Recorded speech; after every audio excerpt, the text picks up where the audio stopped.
And the Cutting Edge is here to welcome Lieutenant Colonel Buzz Patterson. Lieutenant Colonel Patterson was at the Principles Over Politics breakfast meeting today and got some acclaim, sir, very much so. For those that don't know who Lieutenant Colonel Patterson is, he served in the Clinton administration for 2 years, carrying the nuclear football around for Bill Clinton. He has a nice record in the Air Force of how many years was that, sir? 20 years exactly. 20 years exactly, flying in places like Kosovo and Antigua and all kinds of places. So we're just honored as we can be to have you here on the program and try to make it kind of exciting for you, because you had a lot of great questions at our Principles Over Politics breakfast. But we're going to try to do things that ask you some things that perhaps you weren't asked before. Sure. So at any rate, let's. I guess we have to run over some ground that you did cover in the breakfast, but for our viewers, number one, how does someone get to carry a nuclear football?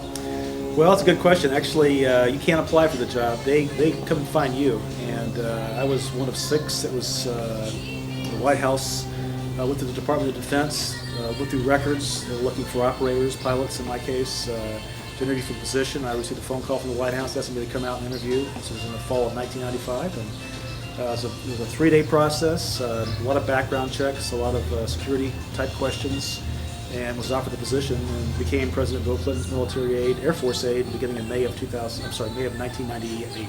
So did they check you out, make sure you were a card-carrying Democrat before they got you? No, they actually asked the question whether or not I had voted for President Clinton in the interview process, and I said no, I had not voted.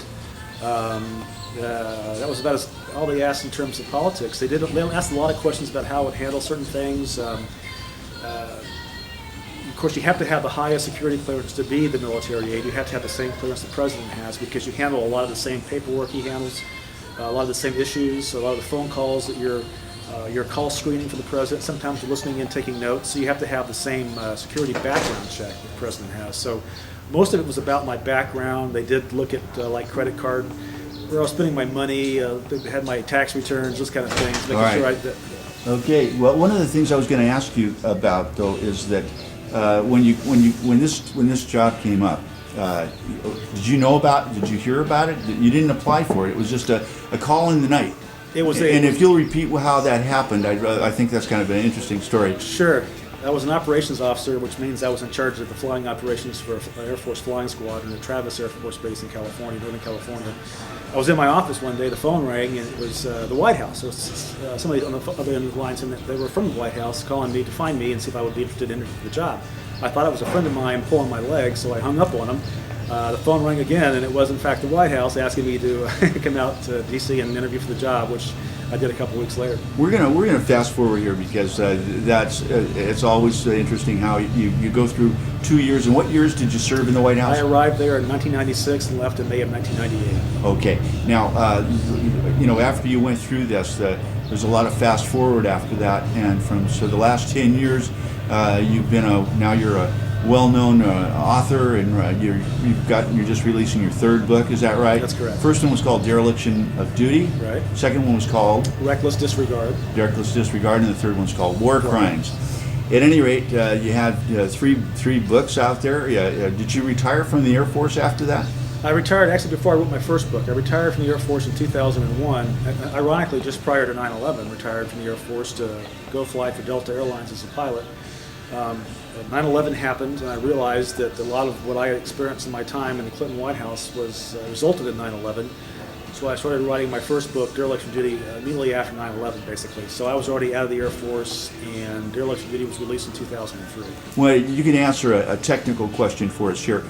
Being that you were prior service and you served in as a pilot for commercial airlines, after 9/11, did you get called back by the Guard to go back to service? Or actually, that's a good question. I actually called the Pentagon and tried to come back in. I had turned down promotion to colonel, full colonel, 06, prior to leaving the Air Force. Tried to come back in after 9/11. They said I could come back in, but I would not be allowed to go back in command or fly. So I said at that point, I don't want to come back in and fly a desk. I wanted to come back operationally. So I chose not to come back at that point in time, and to serve by writing books and talking about what I believe to have been the case. Hey, nobody turns down Colonel. Come on, that's Bird, right? That's right. Oh my goodness. Okay, right. There'll be a lot of prior service guys out there going, I can't believe he did that. At any rate, one of the things that's pretty remarkable, actually. But at any rate, having said that, there's a couple of real interesting questions that we didn't get answered in the meeting, and I thought maybe I'll just bounce them off your head, and you can say yes or no. It doesn't matter. But one of the things is you saw a lot of things in the White House that were secret, a lot of secret things that happened there. Now, are you under some area to not reveal a lot of what you've already seen in the White House? What I agreed to do, and I've still agreed to do, is I didn't sign a non-disclosure agreement. What I signed with the White House, of course, obviously, was never to divulge classified information.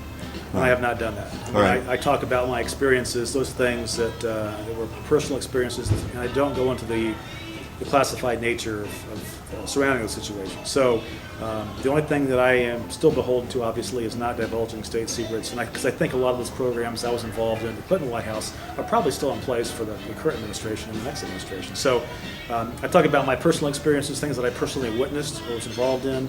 I don't talk about the classified programs that surround the presidency or the nuclear football whatsoever.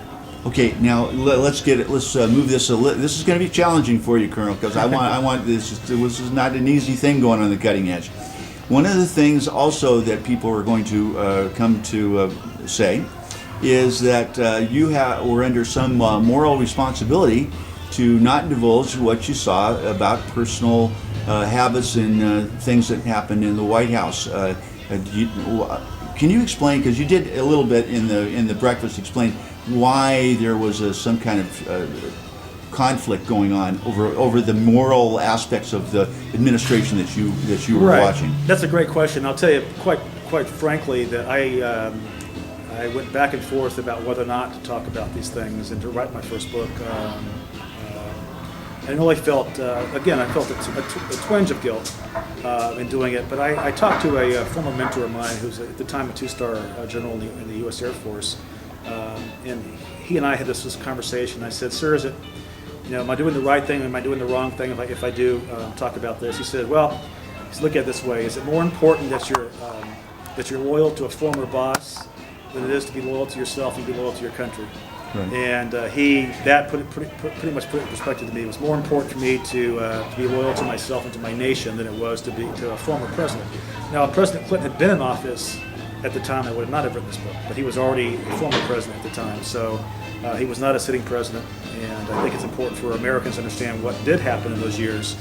So, talking to my former mentor, he was one that said basically, be honest with your country and your nation and yourself, not to a former boss. So let's help the young kids out there, because 1996 to 1998, a variety of world events were happening.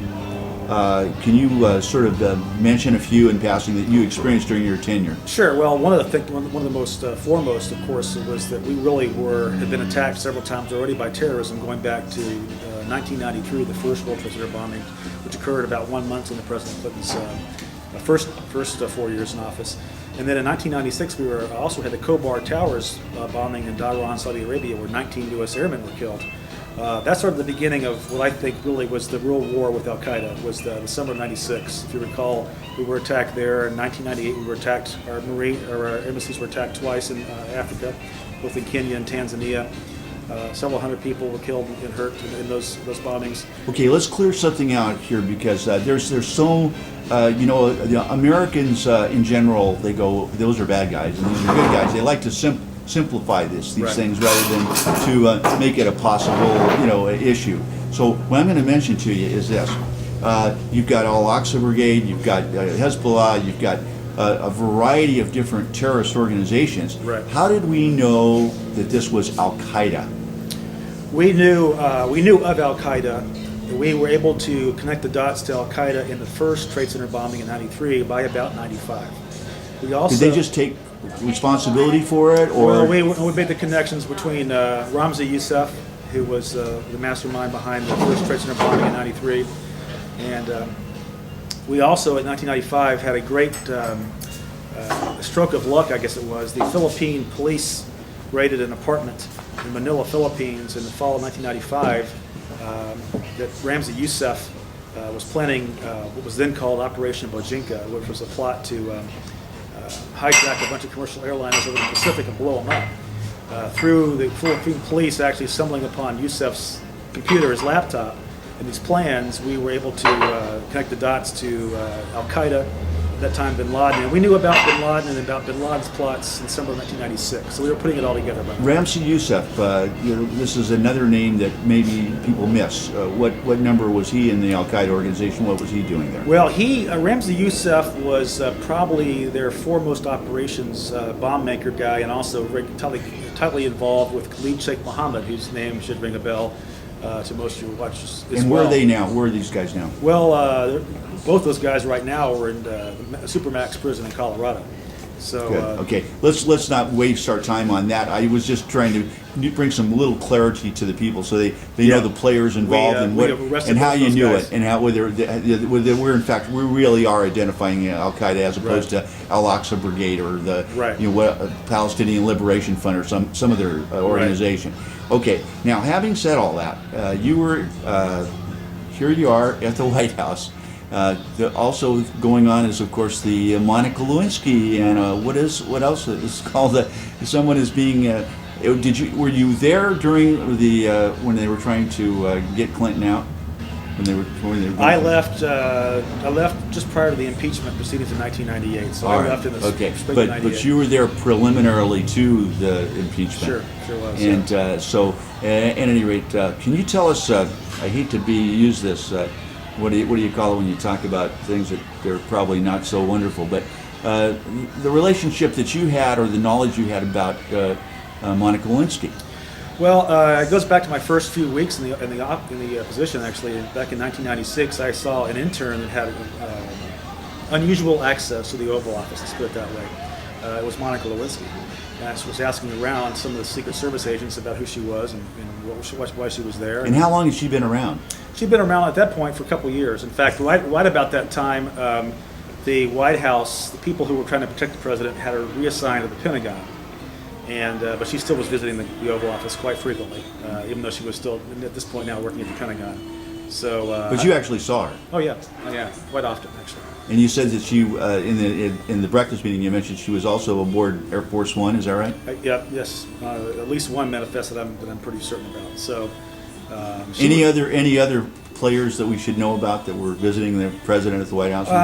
There were others involved. Paula Jones, no? At that point in time, Paula Jones was already into the deposition stuff, and in fact, President Clinton, testified in the deposition to Paula Jones the week before, the month before Monica Lewinsky hit the press. That was January of 1998. The Paula Jones thing had already proceeded into legal proceedings at that point in time. Okay.